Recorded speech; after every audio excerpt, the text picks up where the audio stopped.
Donc dans cette vidéo, nous allons voir comment installer le système Kali Linux depuis sur une machine virtuelle, donc dans une machine virtuelle. Donc Kali Linux, comme c'est indiqué ici, hein, j'ai simplement tapé Kali Linux sur Google. C'est une distribution GNU Linux, donc ça fait partie de la famille des systèmes d'exploitation Linux et basée sur Debian. Donc il y a plusieurs distributions qui sont inspirées de Linux, enfin qui sont inspirées du noyau Linux, avec quelques petites différences sur l'interface graphique, quelques outils, mais c'est quand même la même famille. Et là, clairement, Kali Linux est vraiment basé sur Debian, c'est-à-dire que c'est une distribution Debian où on a tout simplement installé ou préinstallé tous les outils nécessaires au test d'intrusion, donc dans l'ethical hacking, c'est-à-dire des tests d'intrusion pour vérifier justement la fiabilité des systèmes. Donc vous avez tous des outils qui sont préinstallés et c'est une distribution orientée clairement test d'intrusion, hein, c'est pour ça qu'on l'installe. Si on veut faire autre chose, on n'utilisera pas cette distribution-là. Donc nous, on en a besoin justement pour tous ces systèmes-là, même si dans un premier temps, on fera de la ligne de commande qu'on aurait pu faire à partir de n'importe quel système d'exploitation de la famille GNU Linux. Bon, pour télécharger, je vais aller assez vite pour essayer que la vidéo soit la moins longue possible. Vous cliquez donc sur le lien sur le site officiel kali.org, c'est toujours mieux de passer par le site officiel. Si ce n'était pas le cas, vérifiez avec le H que vous avez bien une version qui n'a pas été modifiée, toujours pour des raisons de sécurité, ça paraît évident quand on fait de la sécurité. Mais bon, télécharger directement sur le site officiel, c'est mieux.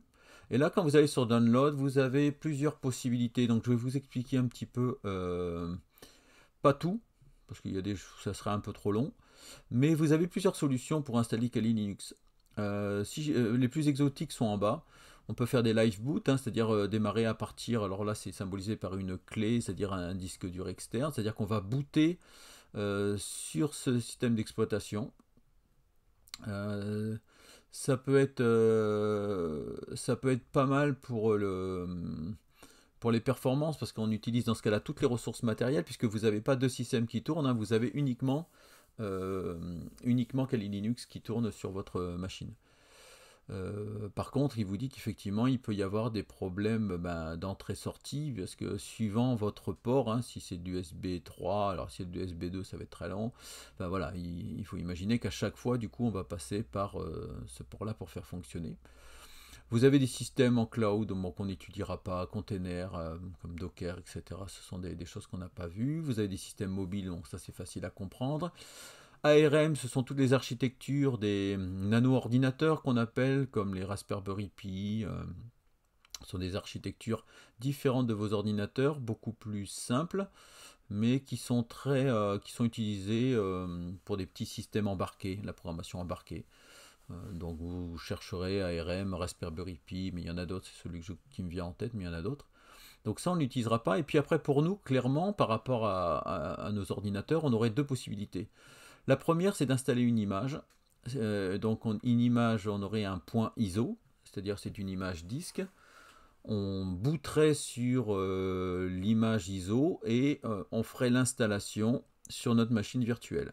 Pour cela, classiquement, on répond à toute une série de questions sur la langue, le fuseau horaire, le nom de l'administrateur, on rentrerait le mot de passe, on nous demanderait si on veut partitionner lors de l'installation, enfin, toute une série de questions avec des options, ce qu'on veut installer, pas installer, voilà. Et au bout d'un moment, ça peut prendre 20-30 minutes, ça dépend aussi de votre connexion, l'OS serait installé. Donc ça marche tout à fait, et l'avantage, il n'y a que des avantages en fait, on a accès directement au hardware. Alors cette image ISO, là, on peut l'utiliser depuis une machine virtuelle, mais on pourrait du coup faire une installation sur une machine, c'est-à-dire faire une machine complètement dédiée qui tournerait sur Kali. En bootant là-dessus, on pourrait tout à fait installer l'OS sur une machine qui ne fonctionnerait que sur Kali Linux, qui n'aurait pas de système d'exploitation et qui ne serait pas en machine virtuelle. Mais on peut aussi la faire tourner en machine virtuelle. Dans ce cas-là, ça utilise toutes les ressources de la machine virtuelle. L'autre solution, c'est d'utiliser des images qui ont déjà été paramétrées, c'est-à-dire que votre machine virtuelle quelqu'un a fait tous les questions que je vous ai demandées, la langue, le nom de l'administrateur, le clavier, tout ça, il a répondu à toutes ces questions-là. Ça a créé une image VDI, et c'est cette image VDI qui vous donne gentiment. Alors bien sûr, il y a des inconvénients, on a moins accès au hardware. Alors ça c'est vrai surtout quand on fait une installation native, nous de toute façon on sera limité par rapport à ce qu'on donnera à notre machine virtuelle. Alors on utilisera quand même celle-là parce que c'est la plus rapide puisqu'on n'aura pas à répondre à toutes les questions. L'inconvénient c'est qu'il y aura déjà des choix qui auront été faits et pas forcément ceux qu'on voudrait. En l'occurrence, il sera par défaut en format américain. Donc on n'aura pas le bon clavier et on n'aura pas la bonne langue. Donc on verra après comment la changer. Donc vous cliquez dessus et là il vous propose deux images pour les machines virtuelles, une en VMware, donc qui est le système d'exploitation, enfin qui est qui gère les machines virtuelles mais qui est un système payant, et VirtualBox qui est gratuit, donc on utilisera celui-là. Et il vous suffit tout simplement de cliquer. Alors vous voyez ce que je vous disais tout à l'heure, vous avez ici le SHA-256, donc le hash de cette image. Donc normalement, vous devez toujours vérifier que quand vous avez téléchargé, vous ayez bien ce hash là. Voilà, bon, ici, on est sur le site officiel. A priori, ça devrait être bon, mais ça veut dire que si vous le téléchargez sur un autre site, vous devriez normalement avoir ce hash. Donc, vous cliquez tout simplement dessus, et là, voilà, ça télécharge. Donc, moi, j'ai une connexion qui n'est pas terrible, j'ai pas la fibre, mais ça prend un certain... Je vais cliquer dessus. Vous voyez, ça prend 2 Go 65. C'est compressé, parce que vous verrez qu'après, ça prend beaucoup plus. Donc dans ce cas-là, moi je vais l'arrêter. Hein. Pas la peine, je l'ai déjà. Vous attendez que ça soit téléchargé et vous le dézippez. À partir de là, quand vous allez le dézipper, vous allez vous retrouver avec un fichier VDI, comme je vous avais dit. C'est-à-dire c'est une machine qui est prête à être utilisée. Alors là, vous lancez votre VirtualBox. Et vous faites nouvelle. Vous dites par exemple Kali. Alors moi je vais l'appeler démo parce que j'ai déjà Kali. Vous dites que c'est Linux. Il vous dit à quel endroit il va stocker la machine virtuelle. Hein, il va la créer. Là, vous donnez maximum de mémoire juste avant le rouge, un petit peu avant. Parce que si vous prenez tout, votre machine haute ne fonctionnera plus, donc ça va bugger, ça va même pas se lancer, je crois. Si vous faites là, ça va avoir des lags. Là, c'est bien. Alors là, ça veut dire que quand même votre machine virtuelle prend beaucoup de mémoire, c'est-à-dire que vous allez travailler sur votre machine virtuelle. C'est-à-dire que si vous voulez travailler sur les deux, il vous faudra l'éteindre, parce que sinon ça va être compliqué. Et là, vous ne créez pas un disque dur virtuel, mais vous allez utiliser un fichier et vous allez aller chercher votre VDI que vous venez de télécharger. Voilà. Donc je répète, vous ne créez pas un disque dur virtuel parce que là il va être vide. Donc vous utilisez un disque virtuel existant, donc vous avez normalement le VDI, c'est le but, hein, c'est qu'on utilise une machine qui a déjà été paramétrée, donc on va la chercher. Vous allez la chercher où vous l'avez mis, ça c'est vous qui savez. Et après vous faites créer et c'est bon. Une fois que vous faites créer, alors moi je vais éteindre ma machine, j'avais pas vu qu'elle n'était pas éteinte, donc on va repartir, je vais l'éteindre. Tac. Donc vous n'avez rien vu. Voilà. Donc normalement vous avez ça, vous avez qu'une ligne et votre machine est éteinte. Donc pour la démarrer, on vérifie quand même, ça c'est la mémoire qu'on a attribuée, de processeur. On voit bien qu'on a ici sur le port SATA, c'est-à-dire qu'il simule qu'il va booter sur le port SATA 01. C'est comme si on avait un disque dur. Et ce disque dur, c'est notre image VDI. En fait, c'est ça une machine virtuelle. Il va booter. D'ailleurs, on le trouve ici, hein, quand vous êtes dans configuration. Si vous allez dans stockage, vous voyez que dans un premier temps, il va essayer de booter sur si vous aviez un CD. Il n'y a pas de CD. Et après, il va partir sur le SATA. Donc ça, c'est son démarrage. Donc on peut simuler un CD ou autre. Et donc, après, il démarre sur le SATA 0 et il va démarrer sur celui-là. Donc on retrouve bien notre taille virtuelle. Donc on a prévu jusqu'à 80 Go, hein, mais en fait ça fait que 11 Go. Donc vous ne pourrez pas faire 80 Go sur les disques durs, enfin ça dépend de la place que vous avez. Mais de toute façon, c'est pas moi qui l'ai paramétré, ça c'est celui qui a créé le VDI. Donc vous faites démarrer. Là, la machine démarre normalement. Donc vous pouvez appuyer sur Entrée si vous voulez gagner 4 secondes. Le lancement se fait assez vite. Bon, je l'ai mis en petite fenêtre là pour faire la capture d'écran. J'espère que vous arriverez à lire. On va pas faire beaucoup de lignes de commande là. Je vous montre juste l'installation. Pour les autres tutos, je ferai en écran plus grand pour que vous puissiez mieux voir. Donc on a le beau dragon. On a vu un petit peu le démarrage en ligne de commande, mais on a une belle interface graphique. Et là, alors dans la doc, qui est normalement à lire, mais je vous fais gagner du temps, cette machine, puisque comme je vous l'ai dit, il y a un gars qui l'a paramétré, donc lui il a rentré un login administrateur et un mot de passe. Alors c'est Kali Kali, original. Seulement quand vous tapez Kali, déjà vous voyez qu'il y a un petit problème, c'est qu'il met normalement un Q. Mais si on regarde plus attentivement, on se rend compte que effectivement c'est marqué US, donc ils ont fait un paramétrage US. Et aux USA, ils ont un clavier QWERTY. Ce sont les premières lettres en haut, c'est pour ça que nous on parle de clavier AZERTY, vous avez AZERTY en haut. Donc, une des solutions, c'est d'aller chercher le clavier français. Ou si vous avez la flemme, parce que vous voyez, il y a beaucoup de... Vous tapez un Q et ça vous affichera un A. Voilà, ça marche aussi. Voilà, français, Togo. Alors, je sais pas pourquoi. Français, normalement, il y est quelque part là. Vietnam, ukrainien, kurde, allemand, slovène. Ouais, vous voyez, des fois, on a pu vite fait de taper. Normalement, je le trouve toujours du premier coup. Et bien sûr, là, je le trouve pas. Je suis descendu trop bas, peut-être. C'est bizarre, ça. Et alors?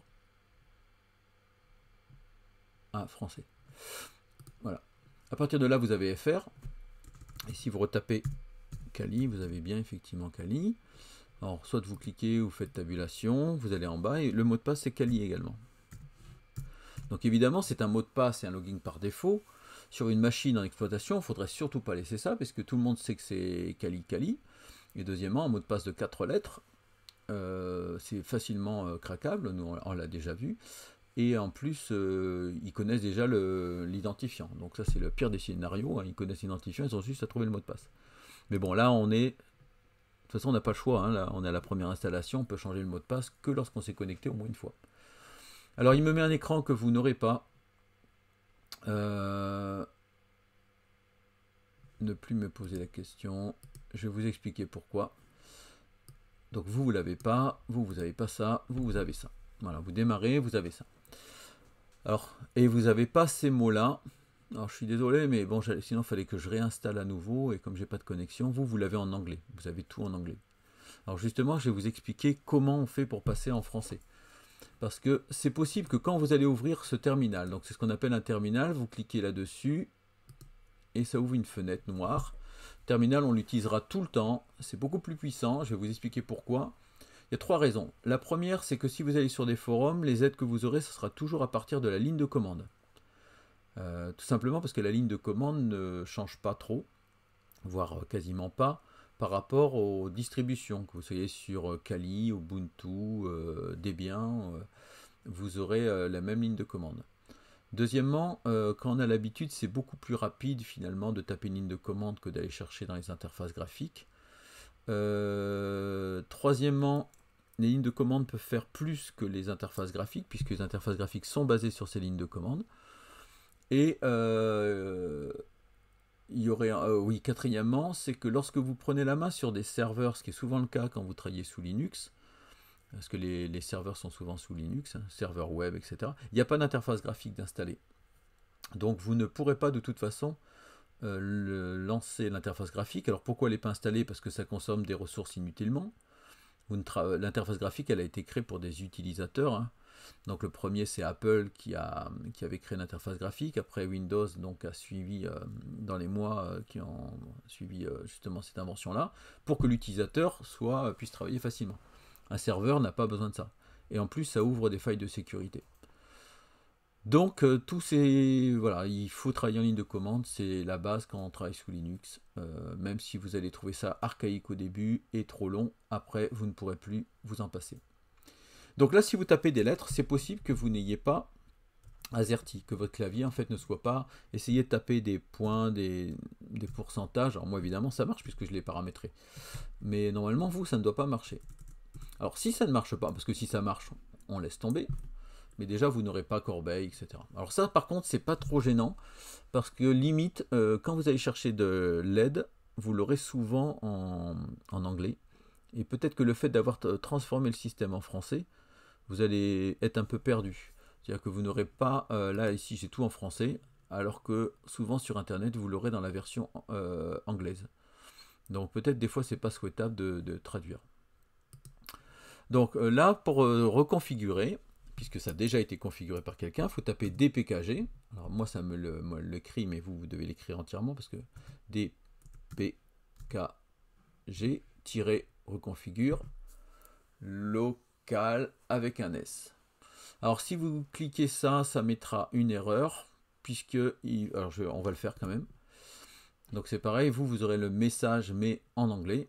Il me dit que pour exécuter ce programme qui se trouve dans le répertoire USR SBIN, qui est le répertoire en fait des programmes root, il faut être super utilisateur. Alors c'est marqué super utilisateur, mais dans le jargon Linux, le super utilisateur c'est root, R2OT, qui veut dire racine, c'est celui qui est à la base, qui est tout en haut. Donc pour faire ça, donc comment j'ai fait là, j'utilise les flèches de mon clavier. Sur le clavier, si vous mettez flèche en haut, vous avez la commande juste avant. Et vous pouvez remonter comme ça dans l'historique. Vous placez au début, alors je crois qu'il y a des raccourcis, mais ça m'échappe.